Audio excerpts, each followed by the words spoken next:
ಜಮ್ಮು ಕಾಶ್ಮೀರದ ಮಾಜಿ ಮುಖ್ಯಮಂತ್ರಿ ನ್ಯಾಷನಲ್ ಕಾನ್ಫರೆನ್ಸ್ ಪಕ್ಷದ ಮುಖ್ಯಸ್ಥ ಫಾರೂಕ್ ಅಬ್ದುಲ್ಲಾ ಅವರು ತೀವ್ರ ಮುಜುಗರಕ್ಕೆ ಒಳಗಾಗುವಂತ ವಿವಾದಾತ್ಮಕ ಹೇಳಿಕೆಯೊಂದನ್ನು ಮಾಜಿ ಮುಖ್ಯಸ್ಥ ನೀಡಿದ್ದಾರೆ. ಆರ್ಟಿಕಲ್ 370 ರದ್ದು ಮಾಡುವ ಕೇಂದ್ರದ ನಿರ್ಧಾರವನ್ನ ಫಾರೂಕ್ ಅಬ್ದುಲ್ಲಾ ಬೆಂಬಲಿಸಿದ್ರು ಅಂತ ಎಎಸ್ ದುಲತ್ ಹೇಳಿರುವುದು ಕೋಲಾಹಲ ಎಬ್ಬಿಸಿದೆ. ಆದರೆ ಇದೊಂದು ಅಗ್ಗದ ಸ್ಟಂಟ್ ಅಂತ ದುಲತ್ ವಾದವನ್ನ ಫಾರೂಕ್ ಅಬ್ದುಲ್ಲಾ ತಳ್ಳಿ ಹಾಕಿದ್ದಾರೆ. ಆರ್ಟಿಕಲ್ 370 ರದ್ದು ಮಾಡಿದ್ರೆ ಜಮ್ಮು ಮತ್ತು ಕಾಶ್ಮೀರದಲ್ಲಿ ನೆತ್ತರು ನದಿಯಂತೆ ಹರಿಯಲಿದೆ ಅಂತ ಬೆದರಿಕೆ ಹಾಕಿದ್ದ ಫಾರೂಕ್ ಅಬ್ದುಲ್ಲಾ ವಾಸ್ತವವಾಗಿ ಮಾಡಿದ್ದೇ ಬೇರೆ ಅಂತ ಭಾರತದ ಮಾಜಿ ಮುಖ್ಯಸ್ಥ ಎಎಸ್ ದುಲತ್ ಹೇಳಿದ್ದಾರೆ. ಬಹಿರಂಗವಾಗಿ ಹಾಗೆ ಹೇಳಿದ್ರು ಆರ್ಟಿಕಲ್ 370 ರದ್ದು ಮಾಡುವ ಕೇಂದ್ರದ ನಿರ್ಧಾರವನ್ನ ಫಾರೂಕ್ ಅಬ್ದುಲ್ಲಾ ರಹಸ್ಯವಾಗಿ ಬೆಂಬಲಿಸಿದ್ರು ಅಂತ ಹೇಳುವ ಮೂಲಕ ದುಲತ್ ವಿವಾದ ಎಬ್ಬಿಸಿದ್ದಾರೆ. ದುಲತ್ ಸ್ಫೋಟಕ ಹೇಳಿಕೆ ಜಮ್ಮು ಮತ್ತು ಕಾಶ್ಮೀರದಲ್ಲಿ ದೊಡ್ಡ ರಾಜಕೀಯ ವಿವಾದವನ್ನ ಹುಟ್ಟುಹಾಕಿದೆ.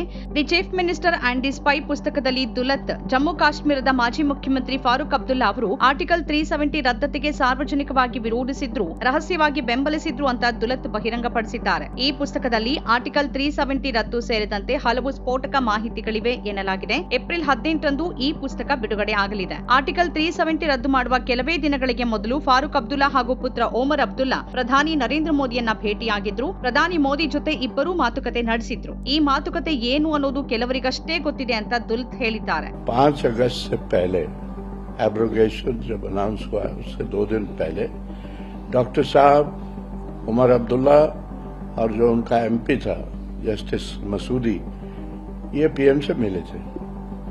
आपको मालूम है वहां क्या बातें हुई मुझे नहीं मालूम. मैंने डॉक्टर साहब से पूछा, मैंने उमर साहब से भी पूछा, उन्होंने कहा हमें कुछ नहीं बताया गया.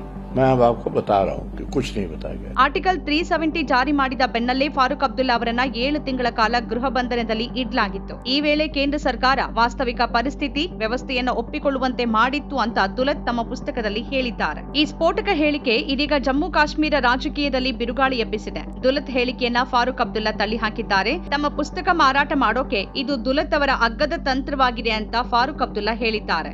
ಇದು ದುಲತ್ ಅವರ ಕಟ್ಟುಕತೆ ಅಂತ ಫಾರೂಕ್ ಅಬ್ದುಲ್ಲಾ ಕೋಪದಿಂದ ಪ್ರತಿಕ್ರಿಯಿಸಿದ್ದಾರೆ. ಆರ್ಟಿಕಲ್ 370 ರದ್ದುಗೊಳಿಸಿದ ನಂತರ ತಮ್ಮನ್ನ ಹಾಗೂ ತಮ್ಮ ಮಗನನ್ನ ಹಲವಾರು ತಿಂಗಳುಗಳ ಕಾಲ ಬಂಧನದಲ್ಲಿ ಇಡಲಾಯಿತು ಅಂತ ಅವರು ಹೇಳಿದ್ದಾರೆ. ವಿಶೇಷ ಸ್ಥಾನಮಾನ ರದ್ದುಗೊಳಿಸೋದ್ರ ವಿರುದ್ಧ ನಮ್ಮ ನಿಲುವು ಎಲ್ಲರಿಗೂ ತಿಳಿದಿದ್ರಿಂದ ನಮ್ಮನ್ನ ಬಂಧಿಸಲಾಯಿತು ಅಂತ ಅವರು ಹೇಳಿದ್ದಾರೆ. ವಿಶೇಷ ಸ್ಥಾನಮಾನವನ್ನ ರದ್ದುಗೊಳಿಸುವ ಕುರಿತು ನ್ಯಾಷನಲ್ ಕಾನ್ಫರೆನ್ಸ್ ನಿರ್ಣಯ ಅಂಗೀಕರಿಸೋಕೆ ಯೋಜಿಸುತ್ತಿದೆ ಅಂತ ಪುಸ್ತಕದಲ್ಲಿ ಹೇಳಿರೋದು ದುಲತ್ ಅವರ ಕಾಲ್ಪನಿಕ ಹೇಳಿಕೆ ಅಂತ ಫಾರೂಕ್ ಅಬ್ದುಲ್ಲಾ ಕಿಡಿಕಾರಿದ್ದಾರೆ. ಇದನ್ನ ಬರೆಯುವಾಗ ಲೇಖಕರಿಗೆ ಸಾಮಾನ್ಯ ಜ್ಞಾನ ಇರಬೇಕಾಗಿತ್ತು. 2018ರಲ್ಲಿ ಅಸೆಂಬ್ಲಿ ಇರಲಿಲ್ಲ ಅಂತ ಅವರು ನೆನಪಿನಲ್ಲಿ ಇಟ್ಕೊಳ್ಬೇಕಿತ್ತು ಅಂತ ಫಾರೂಕ್ ಅಬ್ದುಲ್ಲಾ ಹೇಳಿದ್ದಾರೆ. ಒಂದು ವೇಳೆ ಅಧಿವೇಶನವಿದ್ದಿದ್ದರೂ ಅಂತಹ ನಿರ್ಣಯ ಅಂಗೀಕರಿಸುವ ಬಗ್ಗೆ ತಾವೆಂದಿಗೂ ಯೋಚಿಸುತ್ತಿರಲಿಲ್ಲ ಅಂತ ಫಾರೂಕ್ ಹೇಳಿದ್ದಾರೆ. ದುಲತ್ ಹೇಳಿಕೆ ಬಗ್ಗೆ ಕಾಶ್ಮೀರ ಕಣಿವೆಯಲ್ಲಿ ಪ್ರತಿಭಟನೆ ಮತ್ತು ಖಂಡನೆಗಳು ವ್ಯಕ್ತವಾಗ್ತಿವೆ. ದುಲತ್ ಅವರೇ ನೀಡಿರೋದ್ರಿಂದ ಈ ಹೇಳಿಕೆ ವಿಶ್ವಾಸಾರ್ಹವಾಗಿದೆ.